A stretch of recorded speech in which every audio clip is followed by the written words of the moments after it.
오늘의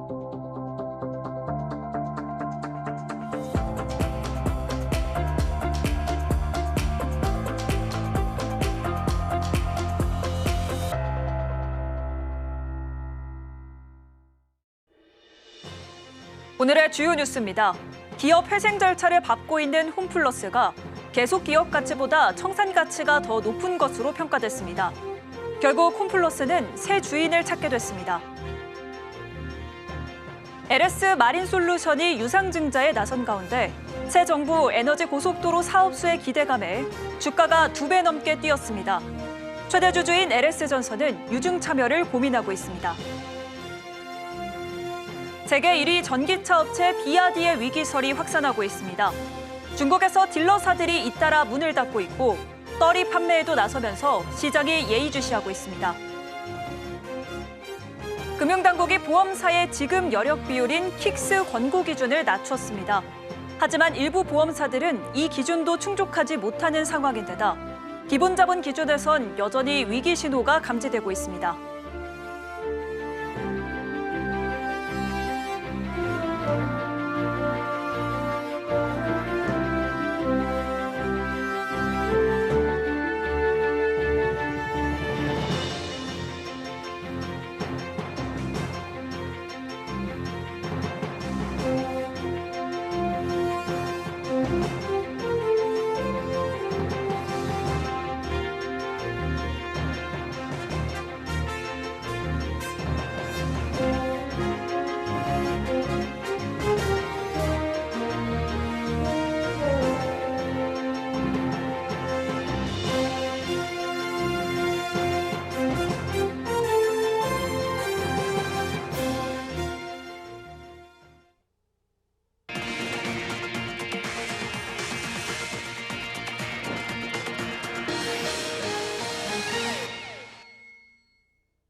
여러분 안녕하십니까? 6월 12일 서울경제 뉴스5 시작합니다. 기업 회생 절차를 밟고 있는 홈플러스가 새 주인 찾기에 나섭니다. 법원이 지정한 조사위원인 3일 회계법인이 홈플러스의 계속기업 가치보다 청산 가치가 더 높다고 평가했는데요. 홈플러스의 계속기업 가치는 2조 5천억 원, 청산 가치는 3조 7천억 원으로 산정됐습니다. 홈플러스는 조사위원회 권고에 따라 회생 계획 인가 전 M&A를 진행하게 됐습니다. 이혜연 기자입니다. 청산 가치가 계속 기업 가치보다 더 높다는 조사 결과가 나오면서 홈플러스가 회생 계획안 제출에 앞서 인가 전 M&A 절차에 먼저 들어가기로 했습니다. 홈플러스 조사위원인 3일 회계법인은 오늘 서울 강서구 홈플러스 본사에서 채권단을 대상으로 조사보고서 설명회를 열었습니다. 약 3개월간 홈플러스의 경영 현황과 재무 상태를 분석한 결과 조사위원은 홈플러스의 계속기업 가치보다 청산 가치를 더 높게 측정했습니다. 조사보고서에 따르면 홈플러스의 계속기업 가치는 약 2조 5천억 원, 청산 가치는 약 3조 7천억 원으로 청산 가치가 약 1조 2천억 원 더 높게 평가됐습니다. 계속기업 가치는 홈플러스가 정상적인 영업을 이어갈 경우 미래 수익을 현재 가치로 환산한 금액인 반면 청산 가치는 사업을 종료하고 자산을 매각했을 때 회수 가능한 금액을 뜻합니다. 홈플러스의 총 자산이 6조 8천억 원, 부채는 2조 9천억 원 수준으로 자산 대비 부채 규모가 크지 않아 청산 시 회수 가능 금액이 더 크다는 분석이 나옵니다. 조사 보고서는 홈플러스가 회생 절차에 이른 원인으로 고정비 중심의 원가 구조, 코로나19 이후 소비 환경 변화, 온라인 유통 확산에 따른 수익성 저하 등을 지적했습니다.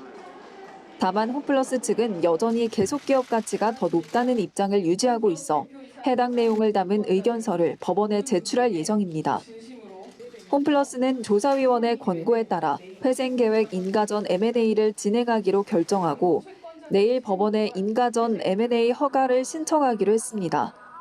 법원이 이를 수용하면 기존 회생계획안 제출 시한이었던 7월 10일도 M&A 절차 종료 이후로 연기될 전망입니다. 인가 전 M&A가 성공적으로 진행되면 인수자금을 통한 신규 자금 유입으로 채권단의 조기 채권 회수와 홈플러스의 영업 정상화가 가능할 것이란 기대도 나오는 상황. 홈플러스 회생 여부가 향후 대형마트 업계 재편에도 영향을 줄 수 있는 만큼 시장에 관심이 집중되고 있습니다. 서울경제TV 이혜연입니다. LS전선이 해적 케이블 자회사 LS마린솔루션의 유상증자 참여 여부를 저울질하고 있습니다. 새 정부의 에너지 고속도로 사업수의 기대감에 LS마린솔루션의 주가는 고공행진하고 있는데요. 고간이 빈 LS전선의 고민이 커지고 있습니다. 김혜영 기자입니다. LS마린솔루션이 2,783억 원 규모의 주주 배정 후 실권주 일반 공모 방식의 유상증자에 나섭니다. 기존 주주들에게 우선적으로 신주를 배정한 후 남은 주식을 일반 투자자에게 판매하는 방식입니다. LS마린솔루션은 이번 유증을 통해 초대형 해적 케이블 포설선을 건조한다는 계획입니다. CLV는 전 세계 20여 척 수준으로 알려진 희귀한 선박입니다. 이 선박을 통해 7조 원 규모로 전망되는 해상풍력 시공시장과 총 20조 원 규모의 한반도 에너지 고속도로 시장을 선점하고 오는 2030년 미국에도 진출하겠다는 목표입니다. 관건은 최대 주주인 LS전선의 참여 여부, 자회사 유증에 참여하지 않을 경우 책임 경영을 다하지 않는다는 비판에 직면할 수 있습니다. 특히 이번 유증에 참여하게 되면 그룹 차원의 해적 케이블 사업 강화 의지를 명확하게 나타낼 수 있어 상징적 의미도 지니게 됩니다. 하지만 문제는 자금 여력입니다. LS전선이 보유한 현금성 자산은 1,844억 원. LS전선이 내놓은 발행 예정가를 기준으로 필요한 자금은 약 1,860억 원. 사실상 보유한 현금을 전부 쏟아도 부족한 셈입니다. 더 큰 부담은 치솟은 LS마린솔루션의 주가입니다. LS마린솔루션은 52주 신고가를 경신하며 우상향 곡선을 그리고 있습니다. 유증 발표 후 주가가 2배 넘게 뛴 상황. 유증 발행가액은 주가를 기준으로 산정하는 만큼 주가가 뛰면 발행가액도 올라 전체 유증 규모가 늘어날 가능성이 커집니다. 현금이 부족한 LS전선의 외부 차입 등 추가 자금 조달은 불가피한 상황. 그러나 1분기 LS전선의 차입금 의존도는 34%가 넘어 추가 차입에 대한 부담이 있다는 분석도 나옵니다. 통상 유증은 지분 이석 우려로 주가에 부정적인 요인으로 작용하지만 LS마린솔루션은 새 정부의 에너지 핵심 공약 수혜 기대감을 한몸에 받고 있습니다. 서울경제TV 김혜영입니다.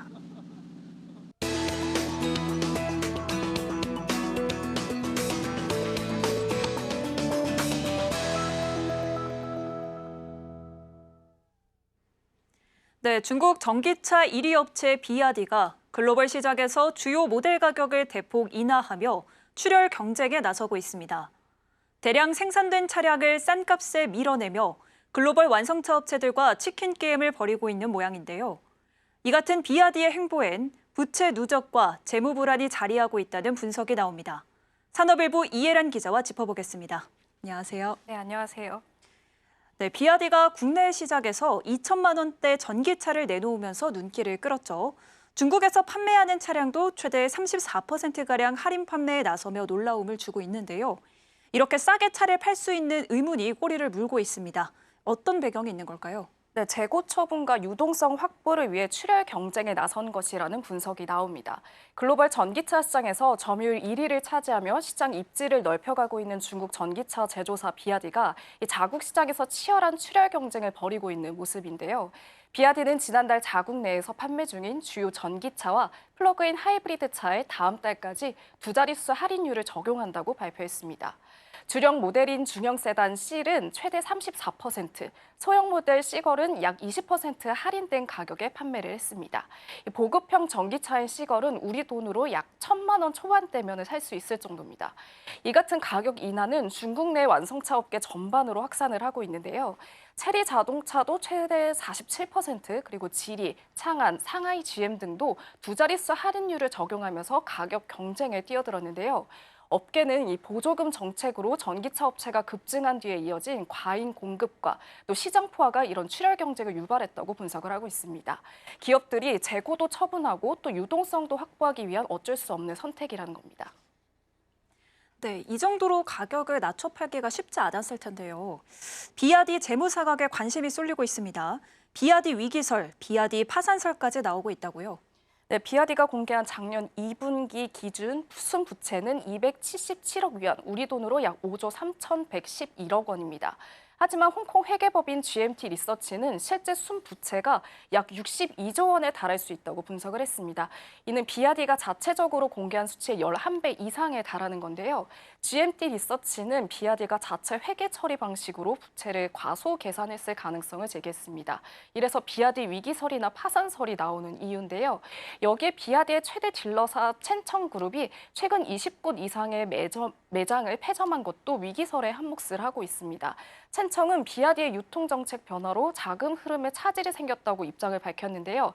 BRD 측은 첸청그룹 내부의 사업 운영 미숙이 원인이라고 반박하기도 했습니다. 네, 중국 업체들의 치킨 게임이 본격화되자 중국 정부도 지나친 할인 경쟁을 경고했다고요. 네, 창청 자동차의 웨이젠진 회장은 최근 한 인터뷰에서 중국 자동차 산업에는 과거 무리한 확장 끝에 파산한 중국 부동산 기업 헝다 같은 리스크가 존재한다고 말을 하기도 했습니다. 무리한 사업 투자 확장으로 막대한 빚을 갚지 못해 도산한 이 헝다의 전철을 밟을 수 있다는 그런 경고입니다. 블룸버그 통신에 따르면 BRD는 부품을 공급한 뒤에 어음을 발행해서 평균 9개월에서 1년 뒤에 대금을 지급을 하고 있는데요. 이는 글로벌 완성차 업체들의 평균 기한인 2~3개월보다 훨씬 긴 수준입니다. 이로 인해서 협력사에 대한 미지급 금액이 쌓이면서 부채가 급증하고 있다는 분석이 제기가 되는 겁니다. 이 같은 상황 속에서 BRD를 비롯한 전기차 업체들이 대규모 할인 경쟁에 나서자 중국 정부도 개입에 나섰는데요. 중국 산업정보화부는 지나친 할인 경쟁은 산업 전체를 해칠 수 있다면서 업체들의 자제를 요청한 상태입니다. 이 출혈 경쟁이 지속되면 부채 문제가 커지면서 파산하는 것도 늘어날 수 있다는 지적도 나옵니다. 네, 중국 내 출혈 경쟁이 한국을 포함한 글로벌 전기차 시장에도 좀 영향을 줄까요? 네, 그렇습니다. 현대차 등 국내 완성차 업체들의 전기차 판매가 위축될 수 있다는 그런 우려가 나오고 있습니다. 업계에서는 BRD 등 중국차 업체들이 재고 처리와 재무 압박을 해소하기 위해서 해외 시장의 재고를 헐값에 밀어내게 할 가능성이 높을 것으로 보고 있습니다. 네, BRD가 촉발한 전기차 가격 경쟁이 글로벌 시장에 어떤 영향을 미칠지 주목됩니다. 오늘 말씀 고맙습니다.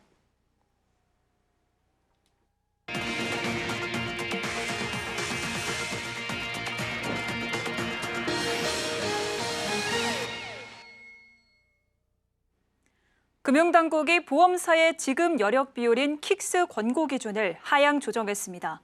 하지만 일부 보험사들은 이 기준도 충족하지 못하는 상황인데다 기본 자본 기준에서는 여전히 위기 신호가 감지되고 있습니다. 김도화 기자입니다. 금융위원회는 어제 정례회의를 열고 보험사의 자본 건전성 지표인 킥스 감독 기준을 기존 150%에서 130%로 낮추기로 의결했습니다. 킥스 기준이 완화됐지만 위태로운 보험사들은 여전히 적지 않습니다. 푸본 현대생명은 낮아진 기준 덕분에 간신히 콜옵션 행사가 가능해졌고 동양생명은 최근 달러 후순위채를 발행하며 킥스 비율 방어에 안간 힘을 쓰고 있습니다. 롯데손해보험은 업계에서 유일하게 예외 모형을 적용했지만 완화된 기준에도 한참 못 미치면서 적기 시정 조치 가능성까지 거론되고 있습니다. 캐롯손해보험은 모회사인 하나손해보험에 흡수합병되면서 적기 시정 조치를 피했습니다. 금융당국이 향후 기본자본 중심의 킥스 규제 도입을 예고하면서 시장의 긴장감은 더 높아졌습니다. 금융당국은 앞으로 보완자본이 아닌 기본자본 중심의 킥스 비율을 의무 기준으로 하는 방안을 검토하고 있기 때문입니다. 국제 기준을 감안할 때 이 기준은 50% 안팎이 될 가능성이 높습니다. 기본자본 킥스 규제가 도입될 경우 일부 보험사들은 더 큰 압박이 예상됩니다. 올해 1분기 기준 롯데손보와 MG손보는 기본자본 비율이 마이너스를 기록했고 현대해상은 46.7%로 대형사 중 유일하게 50%에도 미치지 못했습니다.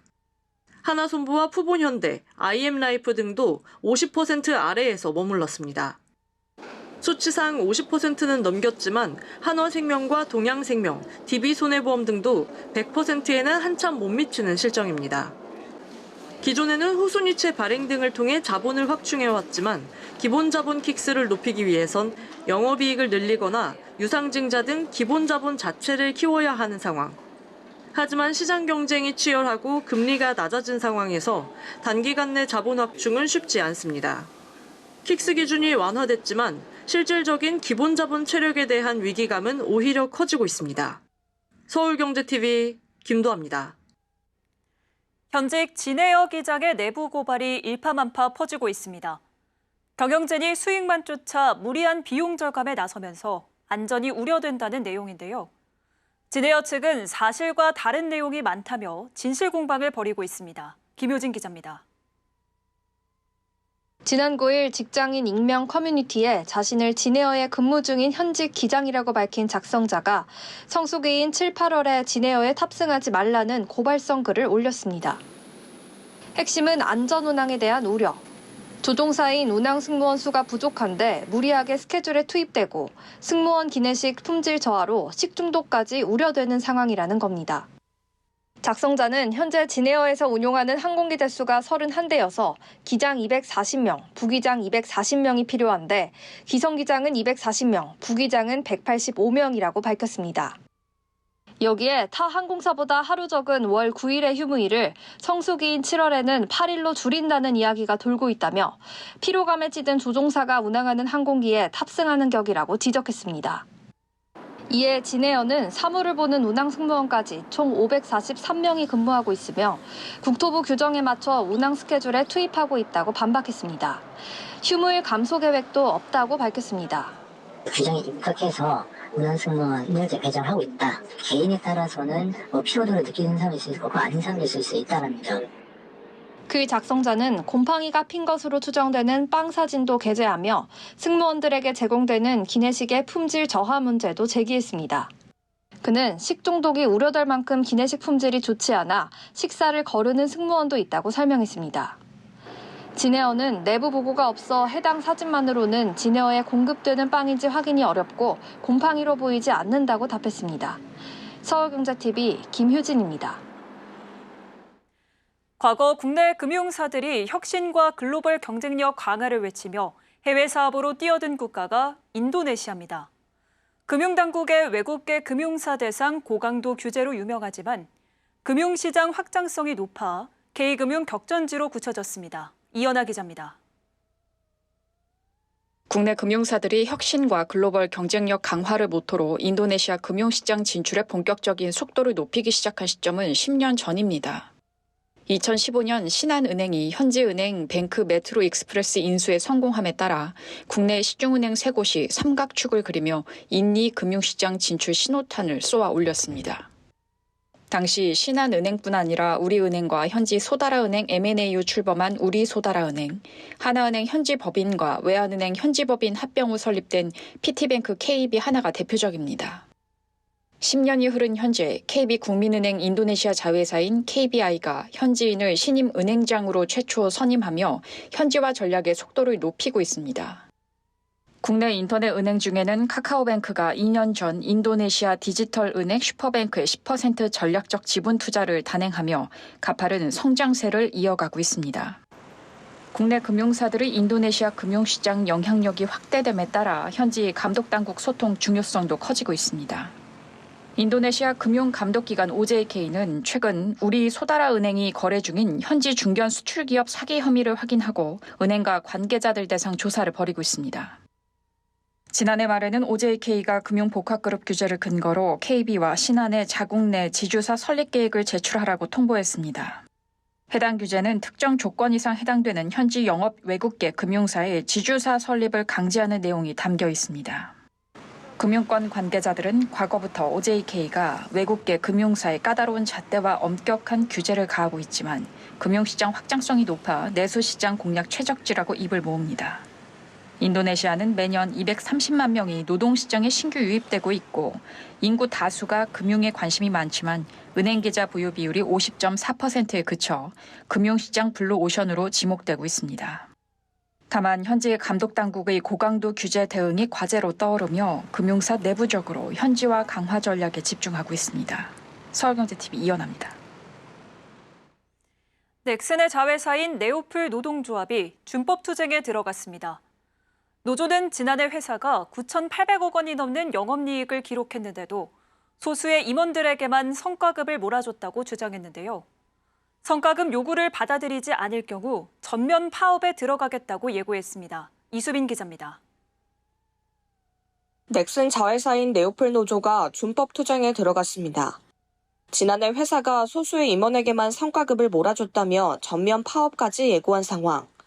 민주노총 화섬식품노조 넥슨지회 네오폴 분해는 지난 10일 제주 본사를 시작으로 야근 거부와 집회에 들어갔다고 밝혔습니다. 오는 18일부터는 서울지사 조합원들도 투쟁에 동참할 예정입니다. 노조는 직원들에게 돌아간 성과급이 미흡하다고 주장합니다. 네오폴은 던전앤파이터 모바일이 중국에서 인기를 끌면서 지난해 9,824억 원의 영업이익을 기록했습니다. 노조 측은 성과급이 기존 대비 3분의 2 수준에 그친다며 영업이익의 4%가량인 약 393억 원을 수익 배분금으로 지급하라고 요구하고 있습니다. 또 회사가 이를 받아들이지 않을 경우 본격적인 전면 파업에 들어갈 것이라고 밝혔습니다. 노조는 소수의 임원에게만 성과급이 몰렸다고 주장하고 있습니다. 윤명진 대표를 비롯한 소수의 사내이사 3인에게 지난해 급여와 주식 보상 약 275억 원이 돌아갔다는 겁니다. 2023년 이들이 수령한 금액은 약 26억 원. 2년 만에 수령액이 10배 이상 늘어난 겁니다. 업계에선 이번 갈등을 예견된 것으로 보고 있습니다. 네오폴 내부에서 그간 모회사인 넥슨과의 대우 차이, 열악한 노동 환경 등을 이유로 사측에 자주 불만을 표해왔기 때문입니다. 노조는 지난해 6월에도 쟁의 행위를 예고했지만 사측과 조정 끝에 잠정 합의 결정을 내린 바 있습니다. 일시적인 봉합에 그쳤을 뿐 근본적인 문제가 해결되지 않아 내부에서 불만이 쌓였다는 게 업계 분석입니다. 네오폴은 유저와 구성원의 불만을 최소화하는 방향에서 원만한 합의가 이뤄질 수 있도록 노력하겠다는 입장입니다. 서울경제TV 이수빈입니다. 올해 들어 상장 지수펀드 괴리율 초과 공시가 2배 넘게 늘어난 것으로 나타났습니다. 순 자산가치 오류가 반복되며 가격이 왜곡된다는 게 문제인데요. 유동성 공급자에게 관리 부실 책임만 묻긴 어려워 제도 보완이 필요하다는 지적이 나옵니다. 김보연 기자입니다. 비트코인 등을 기초자산으로 하는 현물 ETF 거래가 논의되는 등 국내 ETF 시장 규모가 200조 원을 넘어서며 활황을 보이고 있습니다. 하지만 일부 종목들의 유동성 공급엔 빨간불이 들어오며 수시로 가격 왜곡이 발생하고 있는 것으로 나타났습니다. 올해 들어 ETF 괴리율 공시는 모두 2,206건으로 전년 동기보다 2배 이상 늘어났습니다. 특히 미래에셋 자산운용이 647건으로 가장 많은 공시를 기록했고 뒤를 이어 한국투자신탁운용, 삼성자산운용 순입니다. 유동성 참가자 역할을 하는 증권사들이 기초자산의 순자산 가치를 잘 추종하지 못했다는 뜻으로 현재 가격이 적정한지를 판단하는 핵심 기준이 흔들렸다는 것. 괴리율이 높아지면 투자자가 ETF를 적정 가격과 큰 차이로 거래했다는 의미입니다. 한국거래소는 괴리율이 1% 이상 벌어질 경우 상품을 출시한 자산운용사를 통해 공시하도록 하고 있습니다. 추적 오차, 가격 괴리율이 지속적으로 큰 경우 상장 폐지 요건에 해당합니다. 같은 기간 지수 산출 관련 오류 공시 건수는 392건으로 지난해 동기 대비 무려 5배 이상 급증했습니다. 지난 3월 28일 발생한 대규모 오류 영향입니다. 매수, 매도 호가를 지속적으로 제출해 괴리율이 벌어지지 않도록 하는 LP에 대한 관리, 감독의 실효성 논란이 나오는 이유입니다. 새로운 ETF를 상장할 때마다 LP와 판매처를 구해야 하는 자산운용사는 을인 상황. 한국거래소는 매분기 ETF의 LP를 맡은 증권사를 평가하지만 상위 등급을 받아도 혜택이 없고 C등급에도 별다른 불이익이나 제재가 부과되지 않습니다. ETF 시장이 가파른 성장세를 보이고 있는 만큼 적정 가격 제공을 위한 세밀한 관리와 책임 강화 등을 위해 현행 감독 체계를 개선해야 한다는 지적이 나옵니다. 서울경제TV 김보연입니다.